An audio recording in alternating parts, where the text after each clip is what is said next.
کو ہدایت عطا فرمائی۔ میرے عزیزو، ایسا بہت کم ہوتا ہے کہ خالص اللہ اور اس کے رسول کے لیے لوگ دوستی کرتے ہوں اور اللہ اور اس کے رسول کے لیے لوگ دشمنی کرتے ہوں۔ یہ حضرت عمر کا خاصہ تھا۔ آپ نے جس سے بھی دوستی کی ایمان لانے کے بعد، وہ صرف رسول اللہ کی نسبت سے دوستی کی، اور جس سے دشمنی کی وہ رسول سے دشمنی کی وجہ سے کی، اللہ کے دشمنوں سے دشمنی کی۔ یہاں الٹ گئی ہے بات۔ اب ان کی صفت میں کیا قرآن کہہ رہا ہے؟ اشداء علی الکفار رحماء بینہم، وہ کافروں پر بہت سخت تھے اور آپس میں نرم دل تھے، بہت رحم دل تھے۔ لیکن ہم نے بدل لیا ہے، ابھی آپس میں سخت ہو چکے ہیں اور کافروں کے لیے نرم دل ہو رہے ہیں، ان کی جی حضوری کے لیے کھڑے رہتے ہیں، ان کی خوش آمدی کے لیے ہم اپنے آپ کو بدلنے کو بھی تیار ہیں۔ کئی علاقوں میں اب یہ سننے کو مل رہا ہے کہ لوگ اپنا نام بدل کر کے انہیں راضی رکھنے کی کوشش کر رہے ہیں۔ تم پوری دنیا میں جی جان لگا دو ان کو راضی کرنے کے لیے، قرآن کہتا ہے تم ہرگز انہیں راضی نہیں کر سکو گے، وہ تم سے کبھی نہیں راضی ہوں گے۔ ایسے کئی لوگ اب راستے پر آ رہے ہیں جن کے چہروں پر داڑھیاں ہیں، سروں پر بڑی بڑی ٹوپیاں، حد تو یہ ہے کہ کچھ خانقاہوں کے سجادے بھی باہر نکل آئے ہیں کفار و مشرکین کی حمایت کرنے کے لیے۔ ان کی حمایت میں ان کو ایسا لگتا ہے کہ ہم گفتگو کریں گے تو ہماری جان بچ جائے گی۔ میں نے جمعہ میں وہ کہا تھا، سفید بیل اور لال بیل والا واقعہ، کہ تم شیر سے دوستی کرنے کی کوشش کر رہے ہو، شیر کی عادت ہے پھاڑ کھانا۔ تم سانپ سے دوستی کرنے کی کوشش کر رہے ہو، سانپ کی فطرت ہے ڈنک مارنا، ڈسنا۔ یہاں کچھ لوگ آج ان حالات میں یہ سمجھ رہے ہیں کہ ہم ان کی جی حضوری کر لیں گے، ان کی ہاں میں ہاں ملا دیں گے، آج جو کچھ بھی چل رہا ہے اس کو حق کہہ دیں گے تو یہ ہمیں چھوڑ دیں گے۔ ایسا نہیں ہو سکتا میرے عزیزو، یاد رکھنا ہمارے بعد پھر تمہارا بھی نمبر آئے گا۔ یہ تم کو صفحہ ہستی سے مٹا ڈالیں گے، پھر یہ نہیں دیکھیں گے کہ تم ان کی حمایت کرتے تھے کہ نہیں کرتے تھے۔ اس لیے کہ آزادی کے موقع پر بھی ایسے معاملات ہوئے ہیں، کچھ علماء انگریزوں کی حمایت میں فتوے دیے تھے، ان کو ذل اللہ کہا تھا۔ ذل اللہ کا مطلب ہوتا ہے یہ اللہ کا سایہ ہے۔ ان انگریزوں کے متعلق کچھ علماء کہتے تھے کہ ان کے خلاف بغاوت مت کرو، یہ بہت عدل کرنے والے لوگ ہیں، دیکھو انہوں نے ٹرینیں بنا دی ہیں، انہوں نے پٹریاں بچھا دی ہیں، انہوں نے عمارتیں کھڑی کر دی ہیں۔ ان کی فضیلت میں کچھ تقریریں ہوتی تھی اس وقت، لیکن ہوا کیا؟ ان کی فضیلت میں بیان کرنے والے بچ گئے؟ نہیں۔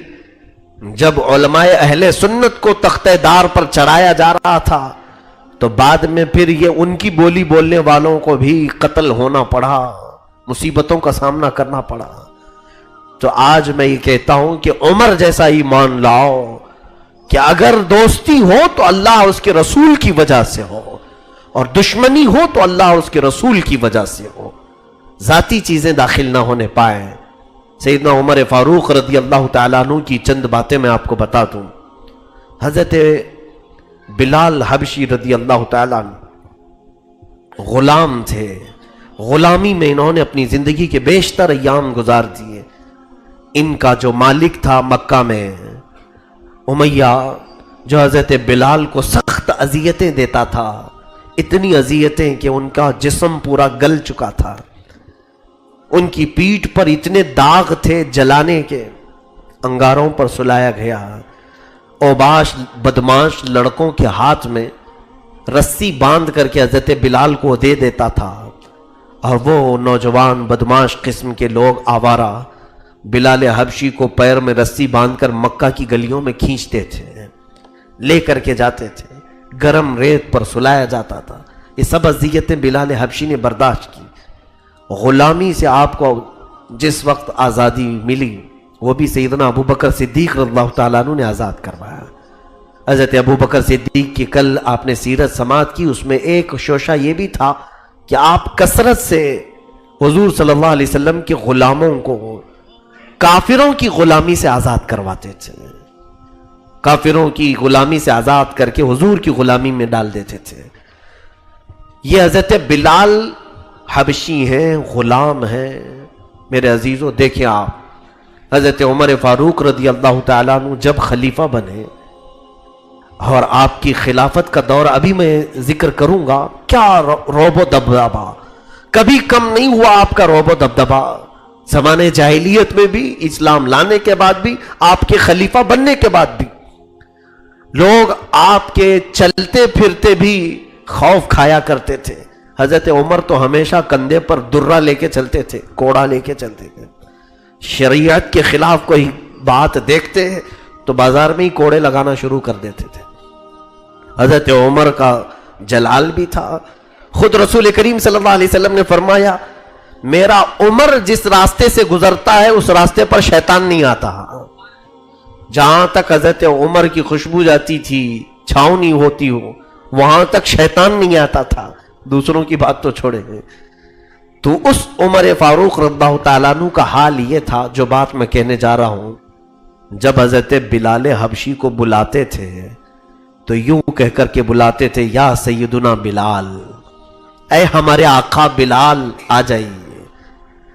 وہ غلام تھے، حبشی غلام، زندگی انہوں نے غلامی میں کاٹ لی، اور اسلام لانے کے بعد، ایمان لانے کے بعد حضرت بلال کا ایسا کوئی بہت بڑا گھر نہیں تھا، بہت بڑی عمارت نہیں تھی، بہت بڑی ڈیوٹیاں، ذمہ داریاں نہیں تھیں۔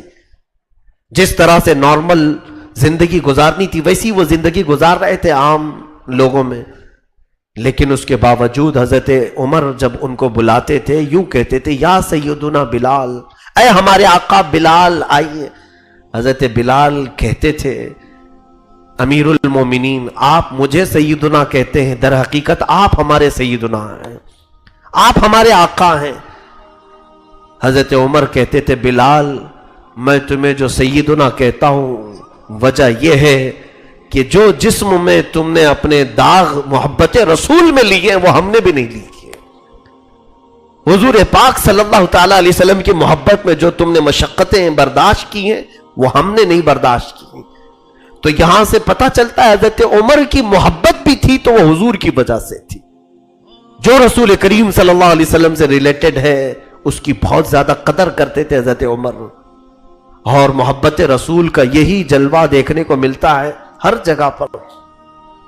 اسی لیے حضرت عمر رضی اللہ تعالیٰ عنہ کی یہ زبان میں ہے کہ جو رسول پاک صلی اللہ تعالیٰ علیہ وسلم کا ہو گیا وہ ہمارا ہے، اور جو ان سے بیگانہ ہوا اس سے ہمارا کوئی رشتہ ہی نہیں۔ جانتے ہیں آپ جنگ بدر جب ہوئی، جنگ بدر میں اللہ رب العزت نے مسلمانوں کو فتح عظیم عطا فرمائی، اس میں حضرت عمر بھی تھے۔ 313 ہی لوگ تھے لیکن 1000 سے زیادہ کافروں کو مار بھگایا۔ 140 لوگ، تقریباً 140 لوگ، 70 مارے گئے تھے اور 70 قیدی بن کر کے آئے تھے۔ 140 لوگوں کا نقصان تھا ان کے کافروں کا، جو 70 قیدی بنا کر کے لائے گئے تھے۔ کہ کافروں کے متعلق حضور نے مشورہ لیا صحابہ سے کہ ان کے ساتھ کیا کیا جائے، ان کے ساتھ کیا سلوک کیا جائے، یہ قیدی بن کر کے آئے ہیں۔ حضرت عمر فاروق رضی اللہ تعالیٰ عنہ سے بھی حضور مشورہ لیتے، حضرت ابو بکر سے بھی۔ حضرت عمر نے کہا، یا رسول اللہ صلی اللہ علیہ وسلم، ان کو مارا جائے، ان کو ختم کر دیا جائے، ان کو جینے کا کوئی حق نہیں، کیونکہ یہ اللہ اور اس کے رسول کی دشمنی میں اتنے اڑے ہوئے تھے کہ مکہ میں انہوں نے ایک ننگا ناچ کیا ہے اور پھر ہر مسلمان کو قتل کرنے کی ان کی نیت تھی۔ آج ہمارے ہاتھ میں آئے، ان کو ختم کر دیا جائے، ان کو نہ چھوڑا جائے۔ یہ حضرت عمر کی رائے تھی۔ حضرت ابو بکر سے پوچھا تو انہوں نے کہا، یا رسول اللہ صلی اللہ علیہ وسلم، ہے تو یہ قرابت دار، رشتہ داروں میں سے ہی لوگ ہیں، مکہ والے ہیں، قبیلوں میں سے، خاندانوں میں سے، ایسا کر لیا جائے کہ ان سے فدیہ لے کر کے، کچھ مال لے کر کے چھوڑ دیا جائے، ان سے کچھ مال لے کر انہیں آزاد کر دیا جائے، ہو سکتا ہے بعد میں یہ ایمان لے آ جائے۔ یہ حضرت ابو بکر کی رائے تھی۔ حضور صلی اللہ تعالیٰ علیہ وسلم نے حضرت ابو بکر کی رائے کو پسند کیا، پھر ان سے فدیہ لیا گیا، مال لیا گیا، اور جنگ بدر کے قیدیوں کو چھوڑ دیا گیا۔ اب سنیے، جب واپس آئے تو قرآن کی آیت نازل ہوئی، ما کان لنبی ان یکون لہ اسرا حتی یثخن فی الارض تریدون عرض الدنیا واللہ یرید الاخرہ.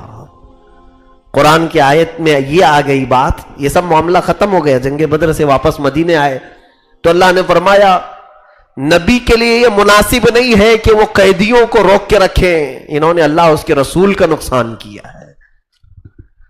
ہونا یہ چاہیے کہ ان کو ختم کر دیا جائے، اور تم لوگ دنیا کا مال دیکھ رہے ہو اور اللہ آخرت کی مال کو دیکھتا ہے. واللہ یرید الاخرہ، اللہ آخرت کو دیکھ رہا ہے، تمہارے لیے آخرت بہتر ہے. یعنی آیت حضرت عمر فاروق کی رائے کے مطابق آئی،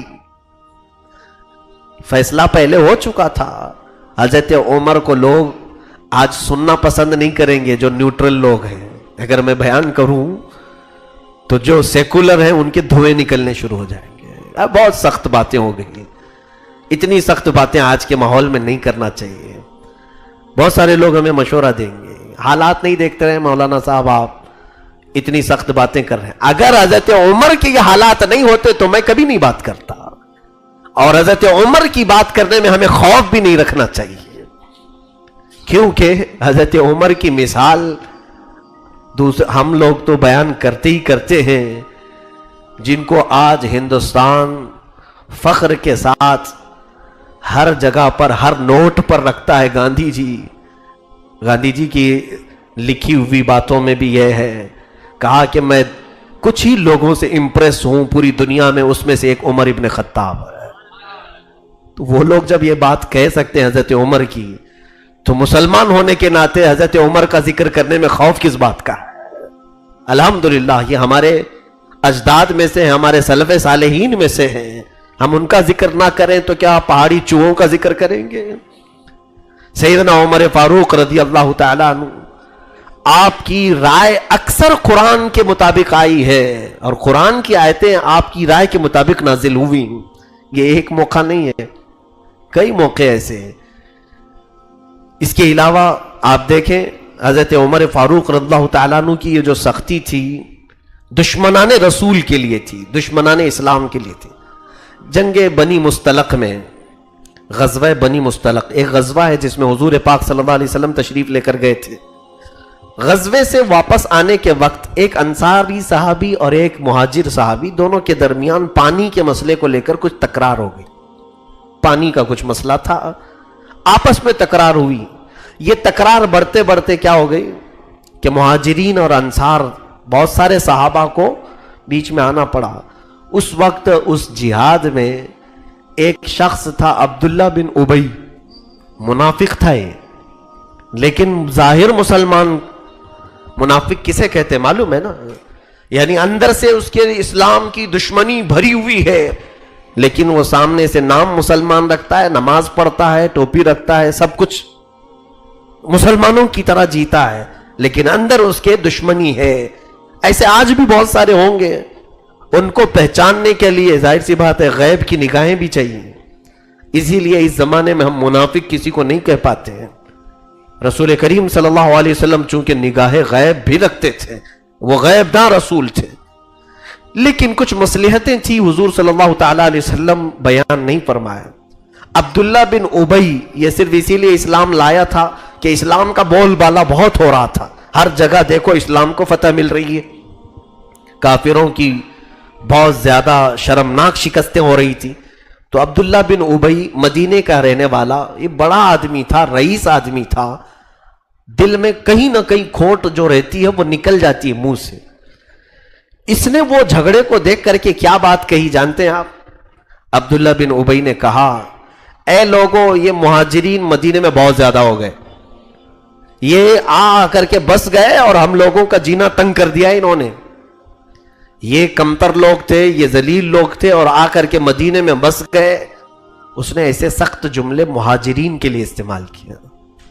یاد رکھیں زمین اللہ کی ہے، کسی کے بھی متعلق اس طرح کا تعصب جائز نہیں کہ ممبئی میں یو پی والے بہت زیادہ ہو گئے، ان کو نکالنا چاہیے، بہار والے بنگال والے بہت زیادہ ہو گئے. یہ عبداللہ بن ابی کی حرکتیں منافقین کی. زمین تمہاری نہیں ہے، اللہ کی زمین ہے، ہر ایک کو حق ہے انسان کو. ہم اپنی زمین میں جہاں چاہے رہیں، اللہ کی دی ہوئی زمین ہے۔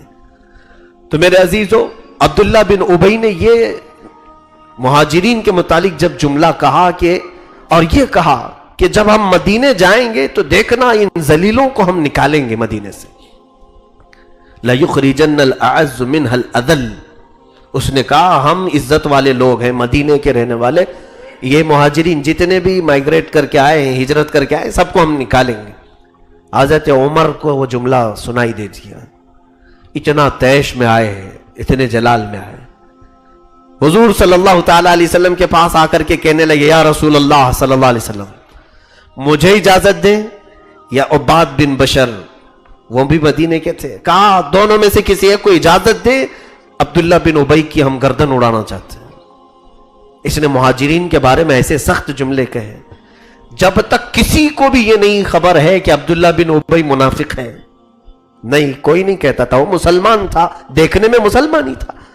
حضور صلی اللہ علیہ وسلم نے بھی منع کر دیا، عمر پھر لوگ کیا کہیں گے کہ محمد اپنے ہی ساتھیوں کا قتل کروا رہے ہیں، وہ میرے ساتھ جہاد میں آیا، میرے ساتھ جنگ کیا، اس کا ہم قتل کیسے کریں؟ حضرت عمر نے کہا کہ نہیں یا رسول اللہ، اس کا قتل ہونا چاہیے، اس کے دل میں اسلام نہیں ہے۔ حضرت عمر یہ بار بار کہتے رہے، اور اس کے بعد حضرت عمر جب بھی بات کرتے تو قرآن کی دلیل سے بات کرتے تھے۔ حضرت عمر نے ایک آیت پڑھی، یا رسول اللہ صلی اللہ علیہ وسلم، کیا اللہ یہ نہیں فرما رہا ہے استغفر لهم او لا تستغفر لهم ان تستغفر لهم 70 مرہ فلن یغفر اللہ لهم؟ اے نبی آپ ان کے لیے بخشش کی دعا کریں یا نہ کریں، یا 70 بار آپ ان کے لیے بخشش کی دعا کریں، اللہ ان کو ہرگز معاف نہیں کرے گا۔ یہ اللہ نے جب فرمایا ہے، حضور نے حضرت عمر سے کہا اے عمر، اگر مجھے یہ معلوم ہو جائے کہ 70 سے زیادہ بار بخشش مانگنے سے اللہ بخش دے گا تو پھر میں اس کے لیے 70 سے زیادہ بار دعا کروں گا۔ حضور نے فرمایا، حضرت عمر چپ ہو گئے، خاموش ہو گئے۔ اس کے بعد عبداللہ بن ابی مر گیا، ختم ہو گیا۔ حضرت عمر کہنے لگے یا رسول اللہ صلی اللہ علیہ وسلم، یہ ختم ہو گئی بدبو، اب آپ اس کے جنازے میں نہ جائیں، وہ اسلام کی دشمنی رکھتا تھا۔ حضور صلی اللہ علیہ وسلم نے فرمایا نہیں، میں اس کے جنازے میں بھی شریک ہوں گا، آپ اس کی نماز جنازہ پڑھائیے۔ حضرت عمر کے دل میں نہیں تھا، جنازہ ہو گیا۔ اس کے بعد قرآن کی آیت آئی، وَلَا تُصَلِّ عَلَىٰ أَحَدٍ مِّنْهُمْ مَاتَ أَبَدًا وَلَا تَقُمْ عَلَىٰ قَبْرِهِ۔ اے رسول، ان میں سے جب کوئی مر جائے تو آپ اس کی جنازہ نہ پڑھے اور کبھی ان کی قبروں کے پاس بھی نہ کھڑے ہوں۔ حضور صلی اللہ تعالی علیہ وسلم نے فرمایا عمر جو تم کہتے تھے وہی اللہ فرما رہا ہے۔ اسی لیے حضرت عمر کو ایک لقب دیا گیا الموافق رأیہ للوحی والکتاب۔ ان کی رائے ہمیشہ ایسی ہوتی تھی کہ اللہ کی کلام سے، کتاب اللہ سے اس کی موافقت ہو جاتی تھی۔ اللہ تعالیٰ عمر کی رائے کے مطابق کئی آیتیں نازل فرمایا ہے، یہ ایک موقع ہے۔ اس کے علاوہ اور بھی کئی معاملات ہیں جہاں حضرت عمر فاروق رضی اللہ تعالیٰ عنہ نے کہا، جیسے ازواج مطہرات، حضور صلی اللہ تعالیٰ علیہ وسلم کی بیویاں، صحابہ حضور کے گھروں میں جایا آیا کرتے تھے، کوئی بھی چیز۔ حضرت عمر کی غیرت الگ تھی، آپ کا مزاج الگ تھا۔ کہا حضور کی بیویاں عام بیویوں کی طرح نہیں ہیں، حضور کی ازواج مطہرات عام عورتوں کی طرح نہیں ہیں، ہماری سب کی عورتوں کی طرح کچھ تو خصوصیات ہونا چاہیے۔ تو حضرت عمر نے کہا میرا دل یہ چاہتا ہے کہ اے صحابہ، حضور کی ازواج مطہرات کے ساتھ اس طرح بلا روک ٹوک گھروں میں آیا جایا نہ کرو، وہ رسول پاک کی ہم فراش ہیں، رسول کریم صلی اللہ علیہ وسلم کی گھر والیاں ہیں۔ کوئی حکم ایسا نہیں تھا، لیکن حضرت عمر کا خیال ایسا تھا۔ اسی رات کو اللہ نے آیت نازل فرمائی، وَإِذَا سَأَلْتُمُوهُنَّ مَتَاعًا فَاسْأَلُوهُنَّ مِنْ وَرَاءِ حِجَابٍ۔ اے ایمان والو، جب تم نبی کی بیویوں سے کوئی چیز مانگو بھی تو پردے کے پیچھے سے مانگو۔ اور پھر اللہ نے قرآن میں آیت نازل فرمائی، یا نساء النبی لستن کأحد من النساء۔ اے نبی کی بیویوں، تم عام عورتوں کی طرح نہیں ہو۔ حضرت عمر یہی کہتے تھے اور قرآن کی آیت آ گئی۔ اور اس کے بعد ایک دو نہیں میرے عزیزوں، کئی معاملات میں سیدنا عمر ابن خطاب رضی اللہ تعالیٰ عنہ کی رائے قرآن کے موافق رہی، اس لیے رسول کریم صلی اللہ تعالی علیہ وسلم ہر مشورے میں حضرت عمر کو ساتھ رکھا کرتے تھے، بہت سارے معاملات میں آپ سے پوچھا کرتے تھے، اور لوگ ان کی سختی کو بیان کر رہے ہیں، آج کہہ رہے ہیں کہ وہ بہت زیادہ سخت تھے۔ میں کہتا ہوں اتنے ہی سخت اگر تم ہو جاؤ تو دنیا سب نرم ہو جائے گی، ساری چیزوں کی نرمی خود بخود آ جائے گی اللہ کے لیے اور رسول اللہ کے لیے، یہ معیار ہونا چاہیے۔ اب میں آپ کو ایک اور ایسی بات بتاتا ہوں جو ہم سب سے جلدی نہیں ہو پائے گا، ہم سب سے ایسا نہیں ہو پاتا ہے، لمبی حدیث ہے، اس کو میں نے تفسیر میں کئی مرتبہ عرض کیا ہے، آج حضرت عمر فاروق کی مجلس ہے اس لیے عرض کر رہا ہوں۔ جنگ بدر میں کئی کافر مارے گئے تھے، اس میں صفوان بن امیہ، صفوان نام کا ایک شخص مکہ کا، اس کا باپ قتل ہوا تھا، امیہ مارا گیا تھا، اور وہ مکہ کا بڑا آدمی تھا، پیسے والا تھا، وہ بہت زیادہ دشمنی میں گھوم رہا تھا، مسلمان کمزور تھے، چھوٹے تھے، مکہ چلے گئے، اب دیکھو انہوں نے تو ہمارے باپ داداؤں کو بھی مار دیا۔ اسی اسنا میں مکہ میں ایک اور شخص تھا، عمیر بن وہب، جس کو شیطان قریش کہتے تھے لوگ، قریش کا شیطان۔ جنگ بدر کی آگ بھڑکانے میں عمیر بن وہب کا بہت زیادہ ہاتھ تھا۔ عمیر بن وہب، اس کا بیٹا قیدی ہو چکا تھا حضور کے پاس، بیٹا یہاں پکڑا گیا ہے اور حضور چھوڑ نہیں رہے تھے کیونکہ فدیہ دیا نہیں تھا، تو یہاں مدینے میں وہ قیدی بنا کر کے رکھا گیا تھا۔ عمیر بن وہب کو اپنے بیٹے کی فکر تھی اور صفوان کو اپنے باپ کی فکر تھی، بات سمجھ میں آ رہی نا آپ کو؟ اب جب دونوں دشمنوں کا ایک ہی کاز ہو، ایک ہی مقصد ہو، تو جلدی دوستی بھی ہو جاتی ہے۔ صفوان نے دیکھا کہ عمیر اپنے بیٹے کی تلاش میں ہے کہ کسی بھی طرح سے مدینے سے یہ چھوٹ کر کے آ جائے اور مجھے میرے باپ کا بدلہ لینا ہے۔ عمیر پیسوں سے کم آدمی تھا، تو اس نے سوچا کہ کیوں نہ اسی کو میں تیار کر کے محمد کے قتل کے لیے بھیج دوں۔ تو صفوان آیا عمیر کو کہا کہ عمیر تیرے اوپر کتنے لوگوں کا قرضہ ہے؟ کہا فلاں کا فلاں کا فلاں کا قرضہ ہے۔ کہا خرچہ کیسے چل رہا ہے؟ کہا بڑی تنگ دستی ہے، بیٹا بھی محمد نے قید کر کے رکھا ہے۔ تو صفوان نے گلے میں ہاتھ ڈالا اور لے جا کر کے حتیم کعبہ کے اندر، کعبہ کی جو سائیڈ کی جو دیوار ہے اس کو حتیم کہتے ہیں، اندر بیٹھ کر کے پرسنل میٹنگ کی۔ صفوان نے یہ کہا دیکھ تیرے سارے قرضے میں ادا کر دوں گا، مکہ میں جس کے تو نے قرض لیے سب دے دوں گا، ایک شرط ہے۔ کہا کیا؟ میں ایک تلوار دیتا ہوں، یہ تلوار کو زہر میں بجھا کر تو محمد کا قتل کر کے آ جا، تیرے سارے قرضے میں چکا دوں گا، اور پھر تجھے جتنا پیسہ چاہیے وہ بھی دے دوں گا۔ کیوں؟ اس لیے کہ میرے باپ کو محمد کے ساتھیوں نے بدر میں قتل کیا ہے۔ عمیر نے کہا بالکل بہت اچھا کام ہے، میں میرے بیٹے کا بھی بدلہ لینا چاہتا ہوں، تو تیرے باپ کا، دونوں ایک ہی ہو گئے، ایک حمام میں دو ننگے ہو ہی جاتے ہیں۔ تو عمیر نے کہا بالکل مجھے یہ پسند ہے۔ اس کے بعد عمیر بن وہب تلوار لیا، زہر میں بجھایا اور لے کر کے نکل آیا۔ کہاں پر؟ مدینے آئے، تلوار لٹکا کر کے۔ اب میں حدیث کے الفاظ بھی آپ کو اگر بتا دوں تو لوگ یہ کہنا چھوڑ دیں گے کہ بہت سخت بولتے ہیں، بہت سخت جملے ہیں۔ اب پھر اندازہ کرو کہ میں سخت بولتا ہوں یا رسول پاک کے صحابہ کتنا سخت بولتے تھے۔ ہم وہی بولی بولیں گے جو رسول پاک کے صحابہ بولتے تھے، وہ دنیا کی سب سے اچھی بولی ہوگی۔ سنیے، جب عمیر بن وہب آیا مدینے میں تلوار لٹکا کر کے، رسول پاک صلی اللہ علیہ وسلم مسجد نبوی میں تھے، لیکن اتفاق ایسا کہ دروازے کے باہر حضرت عمر ابن خطاب چند صحابہ کے ساتھ کھڑے تھے، باہر کھڑے تھے۔ تو جیسی حضرت عمر کی نظر عمیر بن وہب پر پڑی، تلوار لٹکائی، اکیلا آ رہا ہے، حضرت عمر جلال میں آ گئے، کیونکہ جانتے ہیں پوری جنگ بدر بھڑکانے والا یہی تھا۔ جنگ بدر میں بھاگ کے گیا، اس کا بیٹا قیدی تو ہے۔ فوراً حضرت عمر نے کیا کہا جانتے ہیں؟ خذوا ھذا الکلب، پکڑو اس کتے کو۔ یہ الفاظ کس کے ہیں؟ حضرت عمر کے۔ پھر لوگ ہم سے کہیں گے بہت سخت بولتے ہیں، میں اپنی جانب سے کچھ نہیں بول رہا ہوں۔ حضرت عمر کی بولی اچھی ہے یا نہیں ہے؟ دشمن رسول کو کہا تھا، انہوں نے کہا پکڑو اس کتے کو، یہ الفاظ ہیں۔ اور اس کے بعد حضرت عمر دوڑتے ہوئے آئے، بڑا لمبا ان کے ہاتھ میں ایک رومال تھا، گردن میں ڈالا اور لپیٹا، لپیٹ کر کھینچتے ہوئے لے آئے۔ کیسے آنا ہوا؟ کہا کہ نہیں، میں بیٹے سے ملنے آیا ہوں۔ کہا تمہاری خیر بعد میں لوں گا، خبر بعد میں لیتا ہوں، پہلے پوچھ تو لوں حضور سے کہ اس کا کیا کرنا ہے۔ اس کو صحابہ کے ہاتھ میں دیا، اس کو چھوڑنا مت۔ مسجد نبوی میں اندر آئے، رسول کریم صلی اللہ علیہ وسلم سے کہا یا رسول اللہ صلی اللہ علیہ وسلم، وہ شیطان قریش بدر کی جنگ بھڑکانے والا عمیر بن وہب آیا اور یا رسول اللہ مجھے لگتا ہے وہ برے ارادے سے آیا ہے۔ یہ حضرت عمر کی دوربین نگاہ ہے۔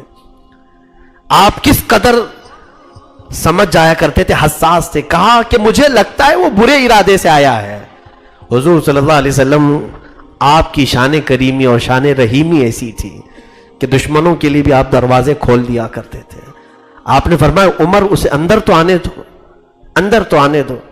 حضرت عمر اسی طرح سے اسے پکڑ کر کے اندر لے آئے۔ حضور نے فرمایا اس کی گردن کو ڈھیلی تو کر دو، بات کر سکے۔ آپ نے اس کی گردن کو ڈھیلا کیا۔ رسول کریم صلی اللہ علیہ وسلم نے پوچھا کیسے آنا ہوا عمیر؟